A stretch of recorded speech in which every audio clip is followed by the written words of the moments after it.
Il dit non mais de toute façon, ce qui se passe en prépa, c'est que tout le monde a des mauvaises notes. Et puis alors les filles, ça chouine, ça pleure.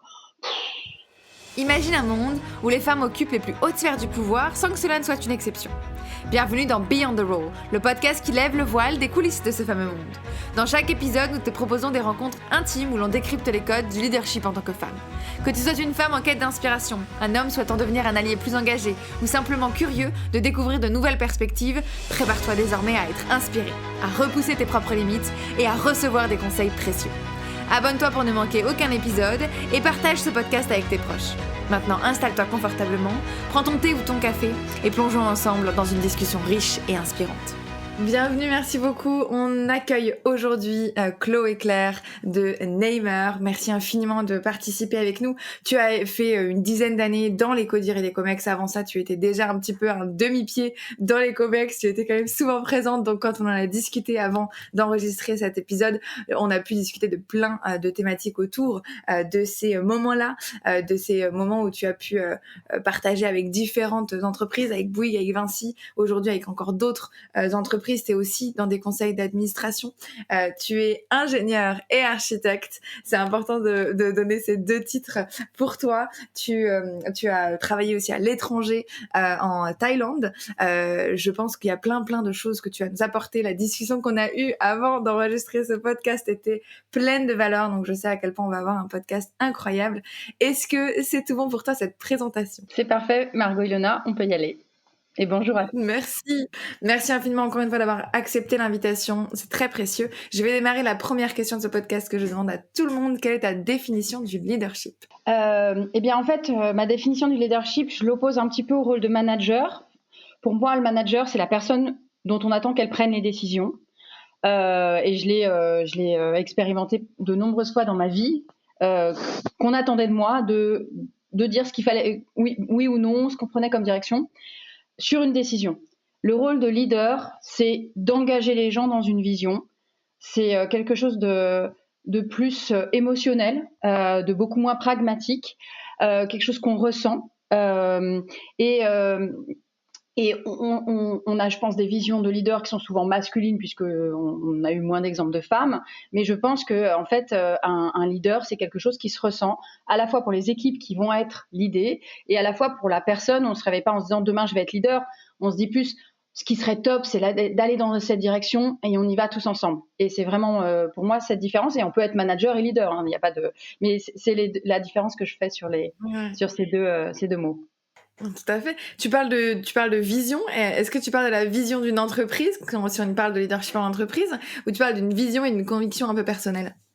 Ben, je pense qu'on peut être leader en entreprise et donc ce sera plutôt la vision pour l'entreprise, mais quelque chose qui donne du souffle aux gens, d'autant plus maintenant où en plus de plus en plus de gens disent qu'ils veulent travailler et donner du sens à leur travail. Donc ça, c'est très important. C'est pas seulement en 2025 il faut faire tant de chiffre d'affaires, en 2030 il faut faire tant. On travaille dans cette direction pour ça. Et on peut être un leader en association, on peut être un leader au sein de ses amis, on peut être celui qui dit mais attendez, on devrait tous faire ce voyage formidable, etc. Donc je pense que c'est pas quelque chose lié à l'entreprise, mais quand on parle d'entreprise, on parle de vision d'entreprise. Ouais, superbe. La deuxième question, c'est quelle est ta définition de l'ambition féminine cette fois-ci? Alors, moi ce que j'aimerais, c'est qu'il n'y ait que des ambitions, il n'y ait pas l'ambition féminine, et qu'en fait on se permette, en tout cas moi c'est comme ça que je l'ai vécu, qu'on se permette d'avoir de l'ambition et parce qu'en fait les hommes, on leur oblige à avoir de l'ambition. C'est un autre problème pour ceux qui n'en ont pas, mais ils ont été programmés pour ramener l'argent à la maison pour nourrir leur famille.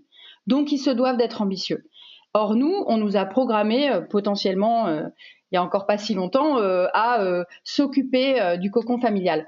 Et donc en fait, c'est un peu vulgaire pour nous de dire qu'on est ambitieuse. Et donc je pense que je veux surtout pas parler d'ambition féminine, je veux parler d'ambition et que celle-ci, elle appartient aux hommes et aux femmes.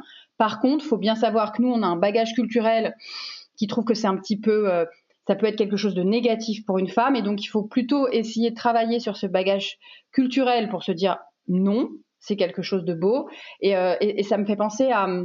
Tu vois, au podcast de Léa Salamé sur Femmes puissantes, c'était aussi la première fois que j'ai entendu ce mot. Il était connoté négativement, tu vois. Et depuis 2-3 ans qu'elle a fait son podcast, etc., quand je veux donner une qualité à mes amis, je leur dis t'es vraiment une femme puissante. Et donc, tu vois, la connotation négative est devenue une connotation positive et une connotation que tu as envie d'embrasser. Et donc ça, je pense que c'est important. Donc, pas d'ambition au féminin, mais je suis ambitieuse avec grand plaisir. J'adore. Et derrière ces connotations-là, qu'est-ce que tu entends ? La connotation un peu négative et vulgaire dont tu parlais, qu'est-ce que tu entends ? C'est ce que je t'expliquais, c'est en fait nos modèles culturels qui font que la femme ne se doit pas d'être ambitieuse, la femme se doit de care, de s'occuper des autres, de s'occuper de son foyer. Donc elle n'a pas le droit, c'est ça que tu entends. La connotation, c'est que elle n'aurait pas le droit d'avoir cette ambition-là ? Un peu. Ouais. Un peu, je sais pas pourquoi, c'est le mot de vulgarité qui sort. Tu vois, un peu comme une femme qui s'habillerait un peu vulgaire. En fait, je sais pas comment dire. On l'attend pas à cet endroit-là. C'est pas à cette place-là. Voilà. Et je parle peut-être de ma génération et de celle de ma mère, et peut-être que dans les nouvelles générations, ça se passe. Il y a peut-être pas ce petit. Ce sera intéressant quand tu feras des podcasts des beaucoup plus jeunes, de savoir si elles entendent cette musique de manière négative ou si l'ambition féminine, regardez, c'est moi, et qu'elles le vivent très bien, tu vois. Ouais, j'ai d'autres femmes un peu plus jeunes qui ont accédé à des comités de direction, mais du coup moins longtemps évidemment que toi. Mais les définitions sont différentes, donc je vous invite à aller écouter aussi les autres épisodes du podcast, parce qu'en effet, c'est aussi ça qui est un peu intéressant, c'est de voir la différence de perception de ce mot-là, de perception du mot ambition déjà de base, et aussi de cette perception du mot ambition collée avec le mot féminine. Merci beaucoup pour ces deux premières définitions. J'aimerais bien, moi je pose parfois cette question, j'aimerais bien savoir quel était ton premier job étudiant, pour savoir un petit peu d'où on peut venir et atteindre cette hiérarchie. J'étais hôtesse d'accueil dans un Novotel à Valence où j'habitais. J'avais 16 ans et j'ai kiffé. J'ai fait ça pendant un mois et l'année suivante, je suis partie à Birmingham être serveuse pendant 6 semaines, juste avant ma prépa. Très mauvaise idée, hein, mais parce que et je faisais les petits déjeuners et les déjeuners et c'était génial. J'ai adoré être et hôtesse d'accueil et serveuse parce qu'en fait, j'aimais le contact avec les gens. Maintenant, comme je me projetais pas dans ce métier, je pense que je n'en voyais pas la dureté. Hein, c'était un job étudiant et c'était pas ma vie, et donc dans les deux cas, j'ai adoré. Merci. Et donc, tu auras compris que j'avais un petit piston dans l'hôtel. Le réseau est important. On le garde. Merci beaucoup. Moi, j'aimerais bien. J'ai dit en introduction, j'ai dit que tu avais fait aussi, tu avais travaillé en Thaïlande, tu as cette mobilité-là. J'aimerais bien qu'on parle aussi de l'impact de tous ces exigences-là, peut-être ces sacrifices. À toi de me dire un petit peu comment tu les as vécus, de devoir bouger, de devoir beaucoup travailler, de devoir modifier peut-être tes horaires. Voilà, je sais pas ce qui a été important pour toi et ce qui a été des exigences pour toi. Alors, la Thaïlande, ça a été le dernier pays d'expatriation que j'ai fait. Mais j'ai tout d'abord commencé, comme beaucoup de personnes, par un stage en Pologne de 3 mois. Et je me souviens, alors il faut s'imaginer un monde sans smartphone et sans Facebook. Hein. Donc, je suis arrivée dans ce pays où j'avais 20 ans. Je connaissais personne, je comprenais rien à la langue. Et je me suis dit, qu'est-ce que je vais faire ? Et c'était une époque où je ne savais même pas aller au cinéma toute seule. Et donc, je restais chez moi tous les soirs. Parce que je ne savais pas quoi faire. Et j'avais quand même les emails, donc j'ai écrit à mes copines qui étaient en stage dans le monde entier, et je leur ai dit, je ne sais pas quoi faire. Elles m'ont dit, sors. Et j'ai osé sortir, j'ai osé aller au cinéma toute seule, j'ai osé aller dans des bars que je voyais bien qui étaient un peu plus étrangers, enfin où j'aurais pu parler anglais, quoi. Et j'ai passé les 2 mois et demi, j'ai mis 2 semaines à me mettre en jambes, et les 2 mois et demi absolument géniaux, et la piqûre de j'ai envie de vivre à l'étranger est venue. Enfin, m'a piqué. Et à partir de ce moment-là, j'ai eu la chance de faire des études aux États-Unis. Je suis partie à Chypre. J'ai vécu à Miami. J'ai travaillé dans la zone caribéenne, vers Trinidad et Tobago pas mal. Et puis j'ai fait la Thaïlande. Et en fait, il y a 0 sacrifice. C'était voulu. Et je suis rentrée depuis 7 ans. Et malheureusement, maintenant, j'ai des jobs très franco-français, donc je peux pas repartir tout de suite. Et c'est une petite tristesse. Donc, c'est plutôt positif. Okay. Et pour te dire, en fait, Moi, je suis une globe-trotteuse, j'adore bouger. Quand j'ai rencontré mon mari, on s'est rendu compte que tous les deux, les 13 dernières années, on avait déménagé 12 fois. Exactement le même chiffre. Et donc, on s'est dit, ouais, bon, bah c'est bon, on peut se mettre ensemble, on n'a pas peur de bouger. Et tu vois, là, ça fait quoi? On a fini les travaux dans notre dernier appartement parisien il y a 1 an et demi. On commence déjà à se dire, est-ce qu'on bougerait pas? Et c'est quoi la prochaine étape? C'est quoi le 13e? C'est plutôt l'immobilité qui est un problème chez moi. Et donc il y a 0 sacrifice. Mais la vérité, c'est que par contre, quand j'étais en expatriation, enfin quand je vivais à l'étranger plutôt, tous les gens qui étaient comme moi, qui vivaient à l'étranger, on était tous picousés à la même chose, à cette même. En fait, ce qui est agréable, c'est que ta vie quotidienne est une aventure. Quand tu arrives dans un pays, la première chose que tu fais, c'est de dire où est-ce qu'on achète une baguette. Et donc, parce qu'en plus, les Français, on les trouve dans le monde entier, ils vendent des baguettes dans le monde entier. Et donc, en fait, tu sais, où est-ce que tu trouves les bonnes choses à manger, parce que pour nous, Français, c'est important. Et donc, en fait, ta vie quotidienne, juste aller acheter le pain, ce qui est genre un truc relou dans la vraie vie, bah, c'est un peu une aventure. Et tu es prêt d'ailleurs à mettre une demi-heure, alors tu y vas pas tous les jours, mais pour le faire. Et donc, en fait, moi, c'est ça que j'aime, c'est qu'à chaque fois, tu découvres des nouvelles cultures, tu découvres des nouvelles choses, et tu essaies quand même de te refaire ton petit cocon. Et donc, ta vie est une aventure. Donc, même si ton job, des fois, est un peu ennuyeux, et j'ai eu la chance qu'il ne soit pas souvent ennuyeux, le reste est amusant. Et dans cette notion de mobilité, ça résonne beaucoup parce que quand on discute et quand on essaie de savoir ce qu'il faut pour cocher les cases, pour atteindre les comités de direction, devenir directrice, ou directeur du coup, d'ailleurs, on en parlera peut-être tout à l'heure, un des points importants, c'est cette notion de mobilité, cette notion de pouvoir bouger, et ça peut être un frein pour certaines femmes, pour... encore une fois, la partie de la femme doit prendre soin du foyer, doit être présente, etc. Et donc, très souvent, on part pour suivre l'homme, mais c'est assez rare de partir pour suivre la femme. Qu'est-ce que tu en penses là-dessus? Est-ce que toi, j'ai l'impression qu'il n'y a pas eu cette difficulté-là parce que vous étiez tous les deux assez alignés? Oui, alors d'abord, sur ce que tu viens de dire, je ne suis pas sûre que pour atteindre un CODIR, tu as eu besoin de faire une expatriation. Je pense que par contre, il faut que tu aies eu des boulots opérationnels. Moi, et on met beaucoup les femmes dans les boulots transverses. Moi, j'ai été Sustainability Manager, j'ai été en charge de l'innovation, etc. Tous ces trucs-là, on adorait me les donner parce que moi, j'acceptais de ne pas avoir beaucoup de hiérarchie. Enfin, quand tu es en transverse, en vrai, dans ta hiérarchie directe, tu as 20 personnes, mais tu n'en as pas 2000, et que les hommes l'acceptent pas. Et donc, on se retrouve très vite dans des postes transverses. J'ai surkiffé tous mes postes transverses, mais la vérité, c'est que le pouvoir n'y est pas. Donc, c'est un poste hyper dynamisant, hyper intéressant, tu rencontres des tas de gens hyper intéressants et tout, mais il faut faire de l'opérationnel, il faut faire de la direction opérationnelle. Et si tu vois, il y avait un truc où je me dirais, j'aurais peut-être pu faire différemment, c'est avoir plus de postes opérationnels. Et en plus, on me l'a proposé. On m'a dit, est-ce que tu veux prendre tel poste opérationnel, etc. Et j'ai pris à la place un poste transverse parce que je trouvais ça plus intéressant. Et c'est vrai, c'est souvent plus intéressant. Mais ça te mène moins à des postes de pouvoir. Donc après, ça dépend ce que tu veux. Et après, la mobilité, moi, j'ai eu la chance de vivre la mobilité à deux. J'ai rencontré mon mari, entre guillemets, assez tard. Ça faisait déjà pas mal d'expatriation. Donc, j'ai rencontré à 32, 33 ans. Nos deux boîtes, on revenait tous les deux d'expatriation et nos deux boîtes nous avaient dit faut un peu passer au headquarter à Paris, blablabla.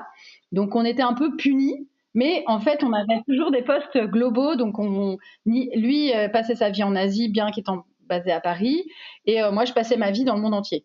On se posait moins la question du bilan carbone et de l'impact de notre job, voilà.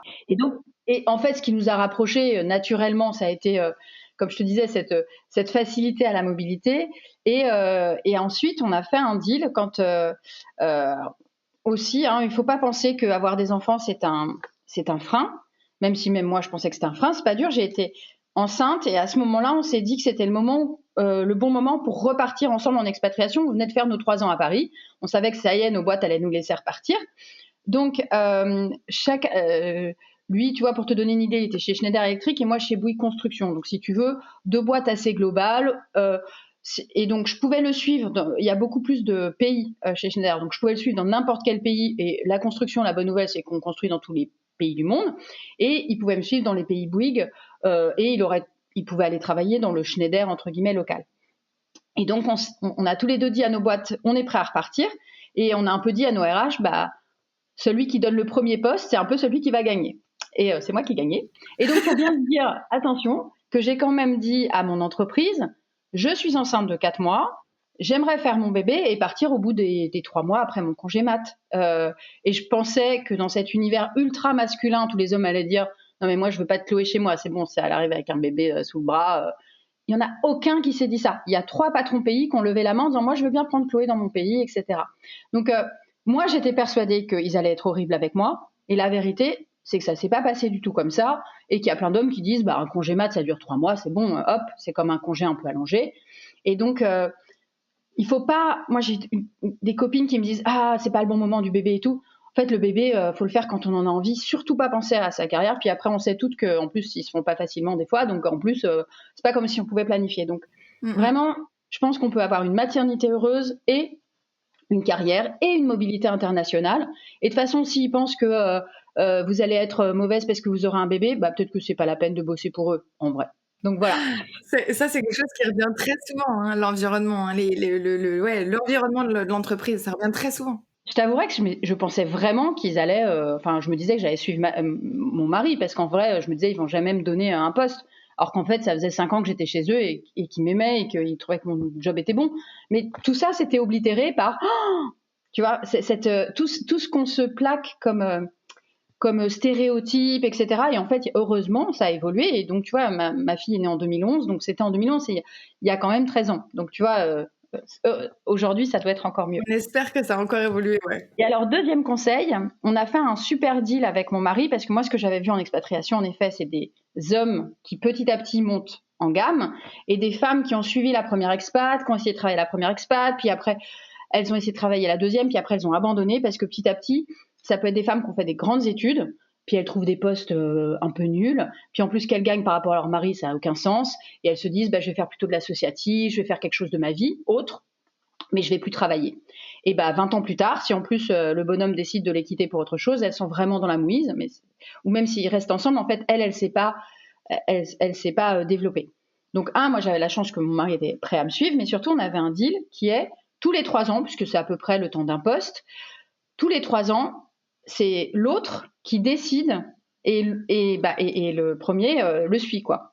Et donc au bout de 3 ans à Bangkok, on s'est dit, bon bah voilà, c'est à ton tour maintenant, alors vois un peu avec Schneider ce qu'il te propose, parce qu'on va voir. Et il revient à la maison, il m'a dit, bah ça y est, je suis VP global tout Asie du Sud-Est de l'industrie. Je fais, waouh, énorme poste, trop bien. Et je dis, on est basé où? Bah Bangkok. Bon bah on est resté 6 ans. Mais les 3 années suivantes, c'était pour lui, entre guillemets. Et ensuite, on est rentré en France, et là, c'est un chasseur de tête qui était venu me chercher pour Vinci. Et donc, c'est lui qui m'a dit, ce poste est génial, on rentre. Alors on voulait en fait rester à l'étranger. Donc, en fait, et aujourd'hui, on est chef d'entreprise tous les deux, alors qu'on n'a à aucun moment conscientisé qu'on voulait être chef d'entreprise. Et là, quand on est rentré en France et que moi, j'avais cette place en Comex d'une grosse boîte, lui, il m'a dit, bah, j'ai envie de tester la start-up. Et en fait, il pouvait prendre ce risque-là. Il a genre divisé son salaire par 3, j'étais folle, mais bon, bref. Ok. Et il a pu faire, etc. Voilà. Et donc, en fait, ça, c'est une force. Alors, enfin, tu peux vivre seul et très bien, etc., mais d'être avec un partenaire et d'avoir un deal sur la table dès le départ, qu'on a respecté tous les deux. Mais je pense aussi parce qu'on s'est connus entre guillemets tard, c'est-à-dire qu'on avait tous les deux eu des expériences avant, on avait tous les deux vu des couples qui foiraient bien, et donc voilà. Sur cette thématique. Exactement. C'est passionnant. Voilà. Dans ce que tu dis, ça renvoie quand même à cette idée de prévoir. Quand je discute avec pas mal de femmes qui sont dans les comex, il y en a certaines qui ont rien prévu du tout. Ça leur est un peu tombé dessus et elles ont fait un petit peu avec on m'a reconnu, on m'a proposé tel poste, moi j'ai pris tel poste. Après, pareil, j'ai été reconnue sur autre chose. On a vu que j'avais changé un peu ma manière de l'idée et du coup j'étais plus une leader sur plus d'expertise, mais un petit peu plus sur la vision finalement dont on parlait tout à l'heure. Et donc on m'a donné des postes qui étaient plus en lien avec ça. J'ai l'impression que toi, il y avait quand même cette idée de vision, notamment sur la mobilité, où tu t'es dit, je sais que j'ai 3 ans et je sais que pendant ces 3 ans, je vais évoluer. Je sais qu'après les 3 ans, je vais vouloir aller chercher quelque chose de peut-être plus grand, plus haut, différent, bosser sur d'autres choses. J'ai l'impression qu'il y a un peu cette idée de, j'ai prévu certaines choses, même rien que le deal de te dire, 3 ans c'est pour toi, 3 ans c'est pour moi, un peu d'aller voir plus loin que juste l'année prochaine, quoi. C'est pas exact. Enfin, d'abord, c'est peut-être vrai, mais on l'a pas vécu comme ça. Ce qui était vrai, c'est qu'on a planifié de partir à l'étranger et on était tous les deux dans nos boîtes parce qu'elles nous permettaient de partir à l'étranger. Donc vraiment, il y avait ça et avant qu'on se rencontre. Hein, donc c'était vraiment quelque chose de fort chez nous et évidemment, ça nous a rapprochés. Mais après, moi, les 3 ans, c'est juste qu'au bout de 3 ans, je m'ennuie et que je suis quelqu'un de dans j'allais dire dans la construction, oui, mais dans le build. Voilà, je suis dans le build et pas dans le run. Et donc moi, tu me donnes une boîte qui marche bien et elle faisait 5% de croissance, faut passer à 8, et ce serait formidable. Jamais de la vie. Et mon mari est un peu comme ça aussi, donc on savait tous les deux que de toute façon 3 ans dans un poste, c'était largement suffisant. Et même moi, précédemment, j'avais passé 2 ans, enfin voilà, j'étais... je crois que les RH m'appelaient la zapette. Moi, j'étais à 2 ans, ça va quand même, c'est bon. Donc, surtout si c'est sur un chantier, tu vois, un chantier, ça dure 2 ans et demi, 3 ans, donc ça me semblait normal. Donc, bref, c'était pas planifié comme ça, c'était plus nos natures, du fait que, clairement, au bout d'un moment, j'avais compris que j'aimais changer. Ouais, donc en fait, c'est pas de la planification, en fait, c'est que tu te connaissais, tu savais ce que tu voulais, Oui. Et donc au moment où il fallait prendre des décisions, tu faisais par rapport à qui tu étais et ouais, à voilà, quel point tu te connaissais. Mais par contre, je suis d'accord que plein de choses me sont arrivées et comme tu disais, par cette opportunité de ah bah tiens, on a vu que tu étais doué à ça, tiens, est-ce que tu veux faire ça? Ou un chasseur de tête. Moi, je répondais à aucun chasseur de tête, mais je trouvais que c'était un copain qui m'appelle une fois et qui se trouvait être chasseur de tête, donc j'ai écouté ce qu'il m'a dit. Et donc en fait, jusqu'à mon poste actuel, je me suis laissée porter par l'entreprise parce qu'en effet, les grandes boîtes aujourd'hui s'occupent de toi, s'occupent de leurs talents, et donc en fait, tu peux te laisser porter. La vraie question à se poser, et c'est celle que je me suis posée quand j'ai quitté Vinci, c'est est-ce que cette carrière formidable qu'ils te font faire, hein, est-ce que c'est ce que tu veux pour toi, ou est-ce que c'est ce que tout le monde te dit que c'est formidable? Mais est-ce que toi, tu t'es posé la question de savoir si c'était ça que tu voulais? Et donc, moi, c'est ça qui m'a fait changer d'échelle d'un gros comex à une petite boîte de 50 personnes. Et la période Covid a été très bonne pour se poser ce genre de questions. Mais voilà, je pense que ce qui est... on a la chance aujourd'hui d'être dans des environnements où on est des hauts potentiels. Si on est des femmes en plus, ils cherchent des femmes, c'est le bon moment hein, pour aller dans les codires. Donc ça peut venir à vous de manière naturelle. Il faut en profiter, hein, clairement. Mais par contre, il faut se poser cette question de savoir si c'est ce qu'on voulait ou pas.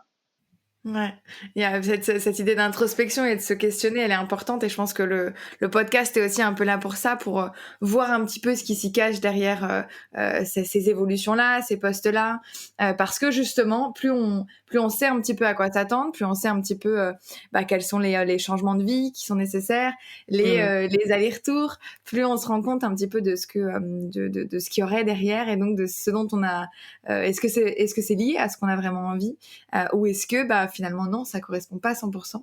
Et dans ce cas-là, il y a une recherche aussi à faire. Il y a plein de bilans de compétences, plein de choses hyper intéressantes autour de tout ça qui sont très intéressants. On a parlé de ton évolution, etc. J'aimerais bien savoir un gros défi, un gros obstacle que tu as eu dans ta carrière. Là, quand on parle, on a l'impression que tout a été hyper fluide et hyper sympa. J'imagine que au global, c'est le cas, mais si on zoome un petit peu, il y a quelques obstacles que tu as dû avoir dans ta carrière. Alors, il y a 2 sortes d'obstacles. Il y a ceux que je me suis mise toute seule. Et après, il y a ceux que j'ai eu par l'externe et qui m'ont finalement renforcée. Je vais commencer par l'externe. J'ai 2 anecdotes. Quand je suis rentrée en prépa, à Stanislas, pour pas les nommer, on était 4 filles sur 60 dans la classe. Moi, j'étais en province, donc j'avais pas compris que j'allais dans un lycée de garçons. En fait, j'avais pas du tout visualisé cette affaire. Et donc, je vois le directeur de l'époque qui recevait les parents le premier jour, tu vois. Donc, mais 5 minutes chacun, tu vois. Donc, on rentre avec mon père dans son bureau. Et là, il me dit, oui. Nous à Stan, on n'aime pas trop les filles en prépa maths sup, maths spé quand même. Tu vois, déjà, c'est cool parce que normalement le mec est censé te dire bienvenue, tu vois. Mais bon, bref. Donc tu fais ah ok. Donc mon père un peu chafouin, tu vois, lui dit oui, comment ça, nanana. Il dit non mais de toute façon, ce qui se passe en prépa, c'est que tout le monde a des mauvaises notes. Et puis alors les filles, ça chouine, ça pleure. J'étais là, autant dire que j'ai absolument rien répondu et que j'étais juste, j'avais aucune répartie. Je suis sortie de ce truc. Je me suis promis à moi que jamais il verrait une larme pendant mes 2 ans à Stan. Et c'est ce qui s'est passé. Et j'étais tough. Après, je rentre à la maison, je pleurais un petit peu quand même, hein, des fois, parce que c'était vraiment dur. Mais jamais j'allais leur montrer ma faiblesse. Et en fait, on peut l'appeler ce connard, hein, il m'a renforcée pour la suite. Il m'a empêché de me laisser aller. Et j'ai eu exactement un autre truc où là, j'étais dans la zone caribéenne, j'étais business developer et j'arrive pour négocier quelque chose sur une île parce qu'on devait faire toute une installation pour construire un hôtel, etc. Et donc j'arrive et le monsieur va me chercher à l'aéroport et il me dit mais avec qui je négocie, je comprends pas. Je dis bah c'est avec moi. Il me dit bah non, c'est pas possible. Et tu sais, j'étais là pourquoi? Alors je me disais qu'il pensait que j'étais jeune, tu vois. J'étais jeune et jolie, tout ça. Bon, non, pas du tout. Il me dit ah bah je négocie pas l'argent avec des femmes. Et tu sais, j'étais là. Bah si, en fait, je suis directrice du business développement, donc c'est avec moi que tu vas négocier en vrai. Et en fait, on a passé une journée hyper humiliante parce qu'en fait, lui, il était l'intermédiaire avec une autre personne qui devait me faire rencontrer. Et il m'a mise dans un hôtel où je l'attendais dans le lobby. Et lui faisait les allers-retours avec la personne. Donc je proposais un prix, il allait voir la personne, il me revenait avec un autre prix. Tu vois, genre le téléphone arabe, je pouvais même pas parler à la personne. Donc j'étais hyper énervée. Et en même temps, bon, déjà, je me suis dit que peut-être j'allais pas bosser toute ma vie dans une zone caribéenne où j'étais pas la bienvenue. Et en même temps, c'est des expériences qui m'ont renforcée où je me suis dit, il faut pas que j'arrive naïve, etc. Il faut que je sois encore plus pro, encore plus dure. Peut-être ça m'a un peu endurcie. Je sais pas si c'est quelque chose de positif, mais tu vois, dans les obstacles externes, il y a un peu de ça qui est, mais il faut surtout pas s'effondrer. J'ai pas arrêté d'être business developer. Je me suis encore dit que j'avais encore vu un connard. Voilà, hop, un de plus. Mais la vérité, c'est que ça m'est très peu arrivé dans ma vie. Tu vois, je peux te raconter deux, trois anecdotes. Sinon, j'ai toujours travaillé avec des gens très ouverts. Et après, les obstacles, les autres, c'est ceux que je me suis mise toute seule. Est-ce que je suis à la hauteur? Est-ce que je suis légitime? Et surtout, mon premier poste à Chypre, je suis partie en tant que design manager d'un aéroport. Donc, ça consiste à être en charge de toute la conception de l'aéroport. Et j'avais 28 ans. Et en fait, mon poste d'avant, en termes de management, j'avais un stagiaire, tu vois. J'avais peut-être un petit peu fleuri les choses, mais je ne sais pas à quel moment les mecs s'étaient dit on va lui donner 30 personnes dans son équipe et à coordonner l'équipe des architectes anglais, l'équipe des structural designers anglais, qui avaient tous 40 ou 50 ans, et tout le monde était expatrié à Chypre pour le début parce qu'il fallait qu'on bosse tous ensemble. Donc en gros, j'avais 40 personnes en direct management et une centaine de personnes à coordonner. Et autant te dire que j'en menais pas large. Et donc je faisais genre en plus je savais pas du tout ce que c'était que design manager, je ne connaissais pas Alors oui, je suis ingénieur architecte, je connais la technique du bâtiment, donc c'est pour ça que j'avais été embauchée, mais comment tu fais ce poste, etc. Et en plus j'avais un chef qui m'avait pas vraiment guidée parce que je pense qu'il n'était pas d'accord que ce soit moi, je pense qu'il pensait que j'étais trop débutante, donc j'avais pas trop d'aide. Et en fait, j'ai passé 6 mois à me morfondre et à me dire je suis pas au niveau, je sais pas faire ce job, comment ça se passe. Et il y avait en particulier cette réunion du lundi matin qui est la coordination, tu vois, où j'avais le patron des architectes, tu vois, c'était des grands architectes, ils avaient 45 ans, et j'avais les patrons de ci, et c'était la coordination, ils se battaient tous pour dire non, t'as pas mis mon trou là, moi je veux ça, nanana, enfin bon. Et c'était moi qui planifiais ce qu'on devait faire dans la semaine, combien de plans on devait sortir, etc. Et cette réunion, tous les lundis matins, je me disais, ils doivent voir que je suis vraiment que j'ose pas, et ils doivent voir que je suis pas bonne, que je sais pas quoi faire. Enfin bon. Donc, j'ai passé 6 mois comme ça, et un jour, alors ce qui est bien, c'est quand tu es en expat, bah, tu vois les gens le soir aussi, vu qu'on est tous, on n'a pas grand chose à faire. Donc, je bois une bière dans un pub avec un Anglais, avec mes architectes anglais, et ils me disent, ah, Chloé, vraiment, j'ai jamais vu un coordinateur de projet comme toi. Franchement, c'est tellement carré. C'est formidable. Tous les lundis matins, on sait exactement ce qu'on va faire. Tu tranches, c'est génial. Vraiment, merci beaucoup. Ça se passe super bien. Et donc là, tu vois, je me suis rendu compte que le regard des autres était complètement différent et que l'obstacle que je m'étais mis, le truc, mais tu sais, mais je te dis, tous les lundis matins, c'était vraiment dur.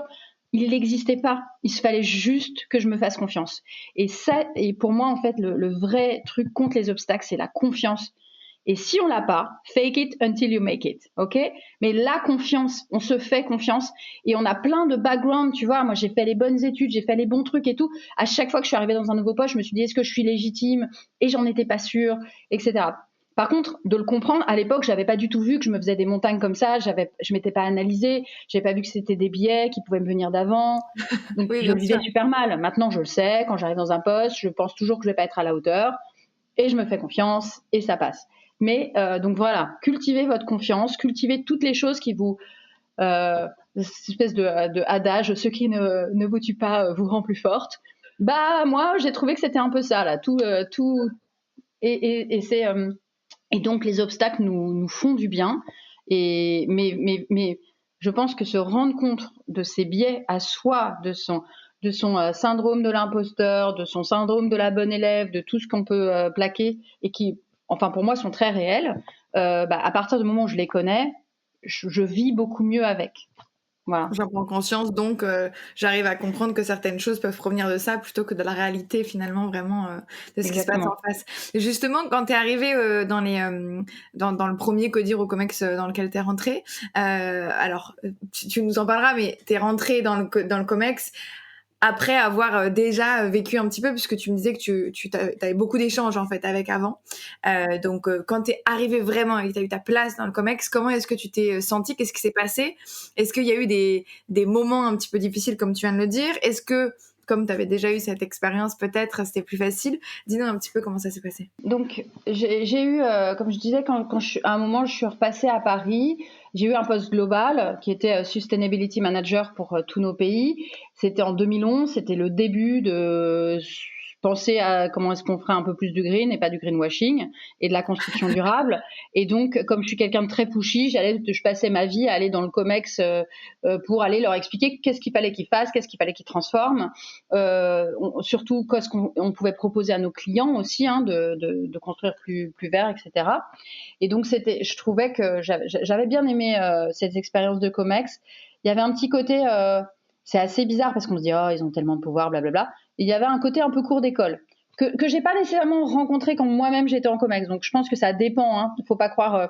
Mais il y a des Comex ou des Codir qui sont très sympas, où les gens en fait sont très bien, et puis il y en a d'autres qui sont plus politiques et où les gens se détestent. Donc bon, bref. Ce que je veux dire, c'est que il peut arriver les deux. Et après, après quand on est parti en Thaïlande, j'étais au Codir régional, au Codir Asie, etc.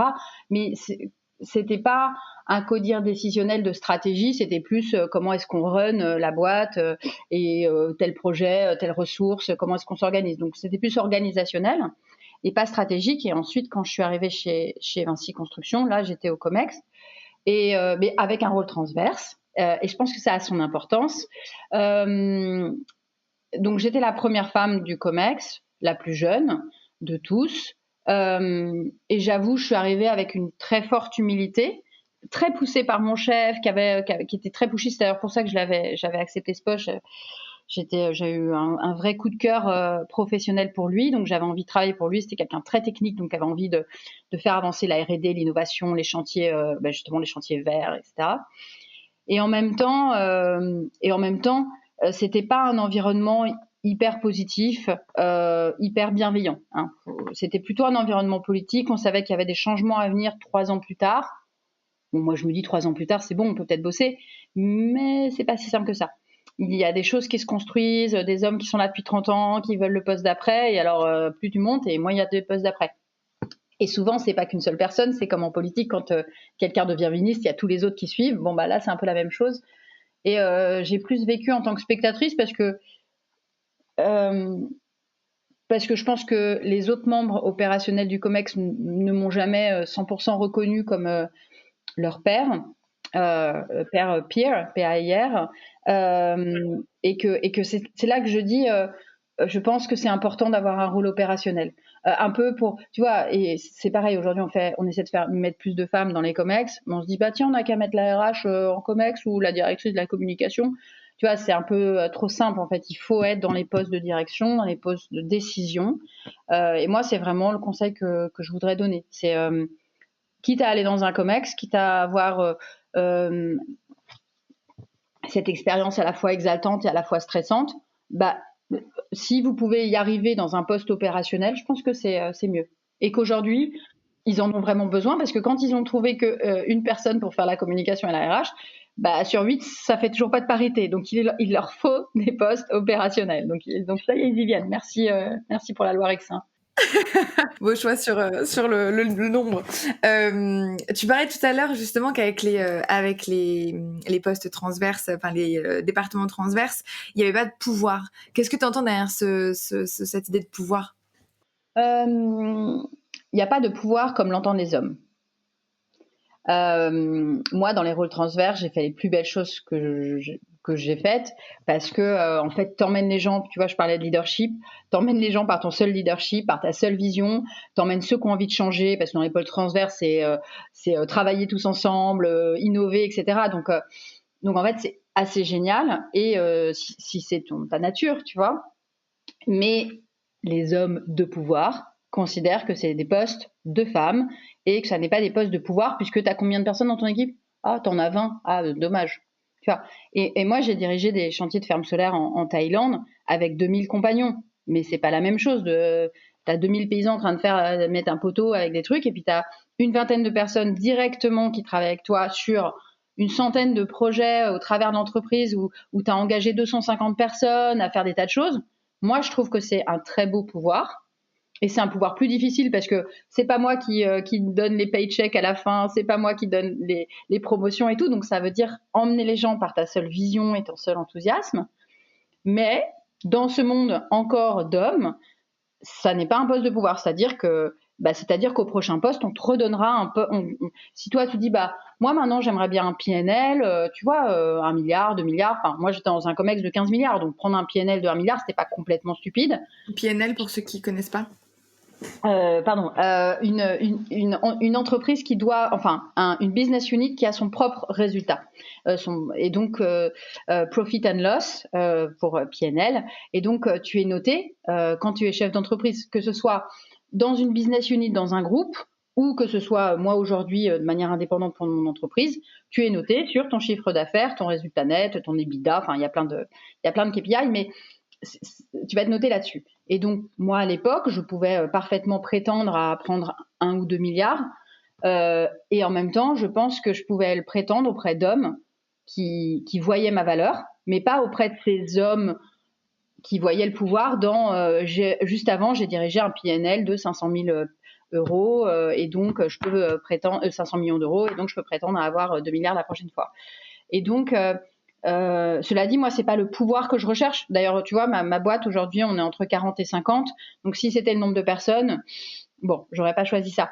Mais pour les hommes, dans ce monde d'hommes et de pouvoir et de COMEX, ce qui compte, c'est quel est ton scope en termes justement de revenus, donc ton PNL, enfin, quelle taille de boîte tu prends. Alors, attention, dans la construction, tu vas facilement dans 1 milliard. Hein. Si je prends toujours mon domaine, un bureau d'études, si tu prends, je sais pas, 50 millions, c'est gigantesque. Parce que c'est à peu près le même, tu vois, ça dépend ce que tu vends. Moi, je vendais des bâtiments, des constructions à 500 millions d'euros. Donc, forcément, 2 milliards, ça va.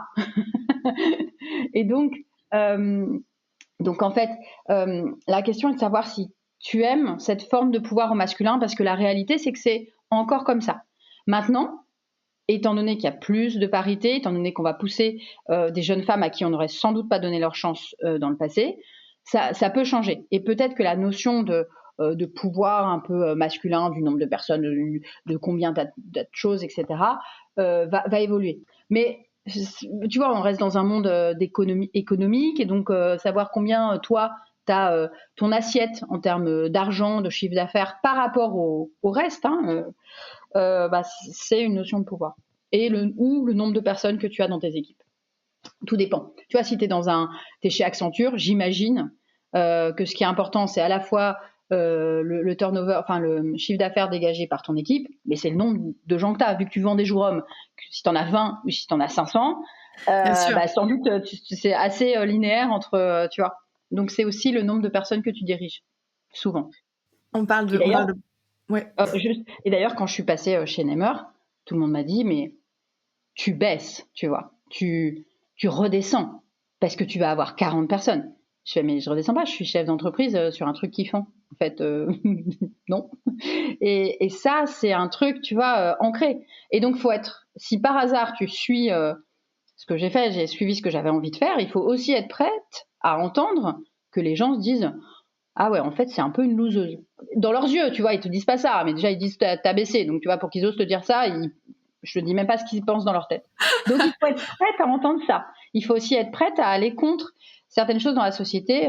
Voilà, toi tu as ton compte, tu fais ton podcast, bah j'imagine bien que tu pourrais avoir et tu as eu des super postes dans les sociétés, et donc c'est un choix. Et les femmes font plus facilement ce choix parce qu'elles sont plus guidées par la passion que par elles doivent absolument avoir cette ambition.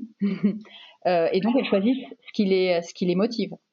Ouais, exactement. Et justement, il y a dans ce que tu as dit au début, il y a cette notion d'argent aussi. Donc, c'est marrant parce que quand tu as parlé de vulgarité, c'est aussi vachement rattaché à une femme qui parle argent. Et donc, dans ton histoire aussi que tu nous as partagé tout à l'heure, je négocie pas avec une femme, c'est pas possible pour moi. Il y a cette idée que la femme ne peut pas avoir ce lien avec l'argent. Et donc, Ouais. quand je t'entends parler et quand je t'entends dire, bah, elles sont plus souvent dans les postes transverses. On parle RH, communication, sustainability aussi, enfin diversité et inclusion, parce que moi il y a quand même beaucoup de femmes dans les personnes avec qui je discute avec Glo aussi. Et tous ces postes-là, finalement, parle moins d'argent dans le quotidien. Quand tu parles avec un directeur ou une directrice financière d'ailleurs peut-être, quand tu parles avec un directeur commercial, quand tu parles avec des personnes qui sont quand même plus en lien avec ça, avec l'argent à proprement parler, c'est quand même beaucoup plus souvent des hommes. Donc il y a aussi cette idée de le pouvoir, il est aussi caché derrière l'argent ou pas du tout? Qu'est-ce que t'en penses? Ah si, je le pense. C'est ce que je te disais tout à l'heure, c'est le PNL, c'est ton scope, c'est ton assiette. Donc si t'es pas opérationnel, bah t'as juste pas de PNL. Tu vis en fait, tu vis des subsides que ceux qui ont de l'argent t'ont donné. Donc on te dit bon bah t'as un budget de je sais pas moi 5 millions d'euros pour faire ci ou ça, pour animer des choses. Tu vas te battre peut-être pour aller chercher un peu plus de budget parce que t'as des bonnes idées, mais c'est pas toi qui sors la marge pour l'entreprise. Et en vrai, c'est quand même ça qui est important. Donc cette notion d'argent, elle est ultra importante. Et après, je pense que c'est super important d'aller négocier son salaire. Enfin, si on parle d'argent, d'abord, c'est la liberté, hein, qu'on soit bien clair. C'est aussi, si tu négocies pas ton salaire, c'est aussi accepter, enfin, par rapport à un homme de nouveau, c'est qu'il se dit, bah oui, en fait, elle demande pas plus parce qu'elle vaut pas plus. Tu vois ce que je veux dire? Et moi, j'ai vu dans des boîtes de construction des salaires pour des gens. C'est plus facile quand les gens sont jeunes parce qu'ils sortent à peu près de la même école, ils font à peu près le même poste. Donc, dans les 8 premières années de carrière, dans des boîtes ultra inclusives et ultra gentilles, bah en fait, le patron de chantier, il met plus au garçon qu'à la fille. Mais genre fou, vraiment. Et sans parler de t'as pas de prime parce que t'as eu un bébé cette année, alors que la meuf elle était pas là 2 mois, t'as pas de, enfin bon bref, sans parler de toutes ces. Et donc je pense que il faut aller négocier son salaire. Mais bon, après, moi, j'ai par exemple un mari qui déteste négocier son salaire, donc c'est moi qui le coach. Mais donc, à toutes les femmes, ne pensez pas que ça tombe du ciel. Moi-même, je suis chef d'entreprise.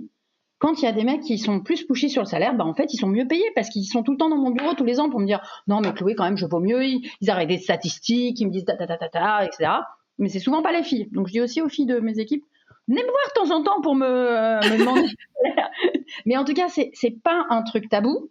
Et si vous allez dans un codir, bah en fait, c'est un outil de pouvoir pour montrer à votre N+1 que vous êtes aussi capable de parler d'argent, justement, et de vous défendre vous, et de négocier. Moi, quand je vois quelqu'un qui négocie bien, en face de moi, je me dis, ah bah c'est bien, ok, c'est cool. Tu vois, je veux bien que, si c'est un commercial dans mes équipes, je me dis, c'est bien. Et j'engage mes équipes à négocier avec tous les sous-traitants, parce qu'en fait, à peu près, pas un freelance ou quelque chose comme ça, mais tu vois, quand tu demandes une prestation, un machin, je leur dis, t'as demandé une réduction ? Ah non, tu vois, genre c'est sale. Mais homme comme femme, hein. En gros, aller demander une réduction, c'est sale. Je fais non, c'est la vie. Demande 20%. Ils me font ah, ça me gêne. Tu dis que c'est ta CEO qui a demandé. Comme ça, tu fais genre désolé. C'est pas moi. À moi, c'est elle. Et ils reviennent le soir. C'est bon, j'ai obtenu 20%. Je dis bah, c'était pas difficile quand même. Ah ouais. Oh, t'es vraiment une bonne négociatrice. Non, en fait.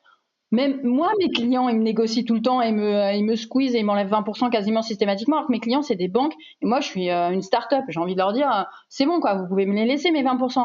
Mais non, parce qu'ils savent bien qu'ils sont en position de force. Et donc, c'est ça la vie. Et donc, moi, je pense qu'il faut apprendre à négocier tous ces trucs-là qui sont pas très durs, tu vois.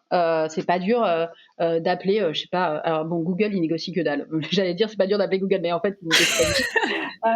C'est un mauvais exemple.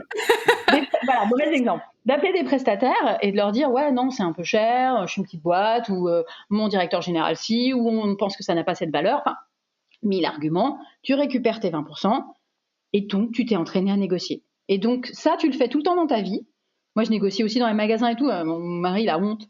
Mais je fais, mais non, mais c'est bien, tu vois ça. Et je pense que c'est important de jouer avec l'argent pour qu'en fait, quand tu vas négocier pour toi ou quand ça va être un gros contrat et que ce sera toi qui es en charge, tu sauras négocier. Ou quand ce sera ton paycheck, eh ben, tu seras à l'aise pour dire, bah non, en fait, je pense qu'il faut plus. Et si tu t'entraînes pas, bah, tu vas pas y arriver le jour où tu es devant ta RH ou ton N+1 à essayer de réclamer un peu plus. Et donc, s'entraîner, voilà, continuer de s'entraîner sur ça. Exactement. Et donc, j'essaie de former mes équipes ici à s'entraîner, hommes comme femmes, hein, parce qu'ils sont... Et à leur dire, ouais, il faut négocier dans la vie. Et il y a un point aussi, plus tu t'entraînes, plus tu te rends compte que c'est pas grand-chose. C'est ce que tu disais. Ah ouais, j'ai eu les 20%. En fait, plus tu le fais, plus les petites voix dans ta tête qui te disent c'est sale, c'est pas bien, je vais pas y arriver, ça sert à rien, de toute façon je vais perdre mon temps. En fait, elles s'effacent. Parce que plus tu le fais, plus tu te rends compte que, allez, à 70% du temps, finalement, t'arrives à avoir quelque chose. Et si tu l'as pas, au final, tu passes juste à autre chose. Donc, ouais, ça simplifie vraiment cette idée-là. Et la manière dont on réagit aussi mentalement et inconsciemment à ces situations-là. J'aimerais terminer, avant qu'on termine les petites dernières questions, sur vraiment comment toi, quels sont tes conseils et comment toi t'as vécu les CODIR et les COMEX en tant que femme. Tu nous as dit que dans un des COMEX, c'était la seule femme la plus jeune. Comment ça s'est passé après, quand t'as évolué et quand t'as grandi par la suite? Moi, je pense que quand je suis arrivée en COMEX, donc comme je te dis, j'étais sur un poste transverse, donc on ne prenait pas nécessairement...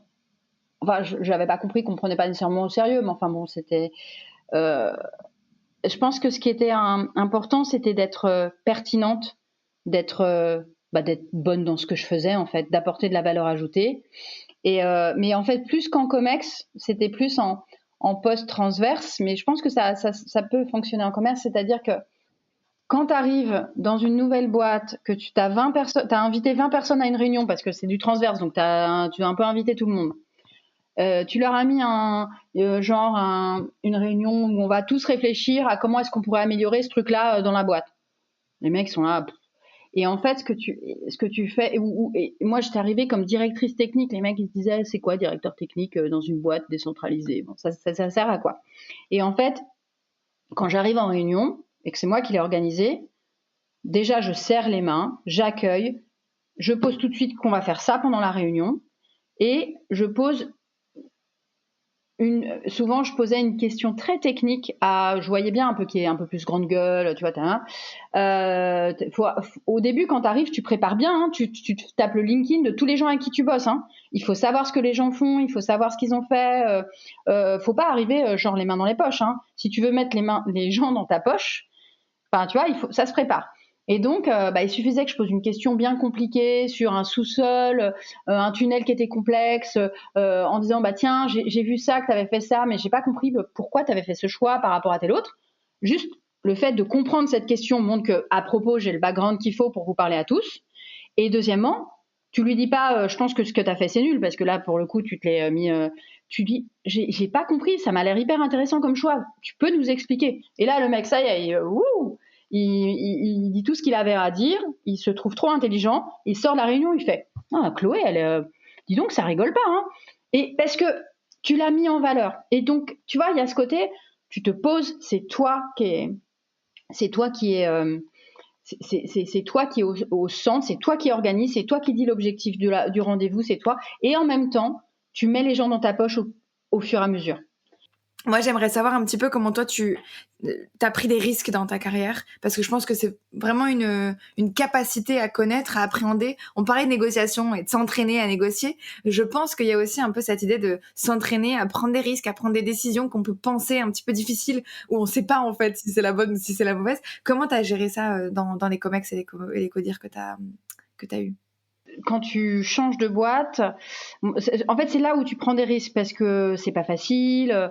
Tu vois, quand tu es dans une boîte, moi j'ai eu 5 postes différents chez Bouygues Bâtiment International, mais donc tout le monde me connaissait, je connaissais tout le monde. Tu vois, tu prends pas de risques. Tu dis, il faut faire comme ça, on dit OK. Et puis s'ils sont pas d'accord pour une raison X ou Y, ils vont m'expliquer, puis on va prendre une décision ensemble. Voilà, mais je pense que tu te mets vraiment en danger quand tu montes très vite. Et je pense aux femmes actuellement qui sont en train de monter plus vite qu'avant. Et donc les hommes les attendent clairement au passage. Ou quand tu changes, donc c'est un peu la même chose que tu changes de boîte parce que tu n'es plus dans ton environnement où tu étais avant. Là, tu as pris 3 marches d'un coup. Et voilà. Et donc ça, je pense que c'est prendre des risques, c'est dur. Moi, je pense qu'il faut pas hésiter à mettre les pieds dans le plat. C'est-à-dire que, en fait, si tu veux changer les choses, souvent on va dire ah non parce qu'on a déjà essayé, ça marche pas. Non, chez nous ça marche pas comme ça. Non, tu vois, ça, c'est différent. Si toi t'es sûr que ça peut marcher, tu mets les pieds dans le plat, puis après tu fais oups. Ah, c'est comme ça. J'avais pas bien compris. Alors malheureusement, tu peux le faire qu'un an et demi, tu vois. Il y a un moment où tu peux faire, genre, je savais pas. Mais au début, tu peux, si t'es sûr de toi, donc tu prends des risques, hein, parce que tu te mets en danger, parce que si tu fous les pieds dans le plat et que le truc fait flop, mais bon, personne n'est. Enfin voilà, je pense que. C'est prendre un risque, de toute façon. Voilà. Et oui, mais je pense que c'est ça qui fait avancer. En fait, si tu te retrouves devant des obstacles de oui, c'est ça ton job, mais en fait, on t'a cornérisé parce que c'est comme ça que cette business unit doit être dirigée. On peut pas changer l'organisation. Toi, tu te dis, non, ça a pas de sens. Que je sais pas, moi, il y a une équipe produit là, une équipe tech là. Moi, je ferais complètement différemment. Puis on dit, non. En fait, chez nous, on fait tout le temps comme ça. T'y vas. Et tu prends ce risque-là. Et en fait, il y aura personne pour venir derrière en disant, regarde, par A plus B, t'as pris une mauvaise décision il y a 2 ans. Non, mais tu dirigeras comme tu as envie de diriger. Et ces risques-là, il faut les prendre. Il faut surtout pas s'en tenir au carcan. Parce qu'en fait, les gens du carcan, c'est ceux qui sont là depuis 25 ans. Et c'est pas ceux qui vont monter au coup d'après.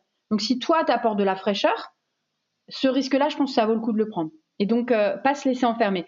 Après, au bout d'1 an et demi où tu es censé connaître les règles, sauf que depuis, ils te connaissent. Et donc, tu leur dis, non, mais en fait, je vais faire comme ça. Alors qu'au début, comme ils t'ont prévenu que tu n'avais pas le droit de le faire, c'est un peu compliqué de le faire quand même, tu vois. Donc là, tu fais genre, tu n'avais pas bien compris. Ils ont du mal à expliquer. C'est un problème de communication. Il faut un peu, voilà. Donc ça, je pense que c'est comme ça. Et après, mettre les pieds dans le plat. Voilà. Et après, prendre des risques. C'est ce que je te disais tout à l'heure. Si on a la chance d'être haut potentiel dans une boîte, qu'on a un parcours tracé, si ce parcours nous convient, surtout, on n'en bouge pas, c'est formidable. Mais s'il ne nous convient pas, prendre le risque de faire autre chose. Et ça nous permet de faire la boucle avec ce que tu disais au début sur la confiance en soi. Avoir confiance en ses choix, avoir confiance, oui. C'est ce que tu disais. Je prends un risque parce qu'au fond de moi, parce que dans les statistiques, parce que dans ce que j'ai cherché, parce que ma boîte, elle fait de la data, de l'environnement, etc. Et qu'en vrai, le marché, c'est un peu ce qu'il attend, même s'ils savent pas vraiment ce qu'ils veulent. On en parlait avant le podcast que des fois, c'est un peu dur pour toi parce que tu as cette idée de, je sais pas à 100% ce qu'ils veulent parce que c'est nouveau, c'est une innovation complète. Il y a quand même un marché, il y a quand même quelque chose, il y a quand même peut-être des stats, peut-être autre chose que des stats, mais qui te disent qu'il y a quelque chose qui va potentiellement se faire. Et donc, c'est là où tu prends le risque. Tu prends pas le risque un petit peu les yeux complètement fermés et tu sautes dans le vide sans savoir rien du tout. Tu prends le risque parce qu'il y a une partie des informations qui te disent que le risque à prendre, peut-être qu'il est 50-50, mais en tout cas, il est intéressant. Merci beaucoup. On pourrait parler pendant des heures. À chaque fin de podcast, je me dis, je voudrais regarder encore 1 heure pour continuer de parler. Mais on va devoir clôturer. Je vais te poser les 3 dernières questions. Quel est le pire conseil qu'on ne t'ait jamais donné ? Ma mère, quand j'ai voulu acheter mon premier appartement, j'avais 25 ans et je l'ai acheté en sachant que je finissais un diplôme d'archi, j'avais plus qu'1 an et demi. Et je lui ai dit, je reste encore 1 an et demi, 2 ans à Paris, je vais pas payer un loyer. À l'époque, en plus, c'était plus facile d'acheter à Paris. Et je lui ai dit, je vais acheter et je pars dans 2 ans à l'étranger. Parce que je voulais repartir absolument.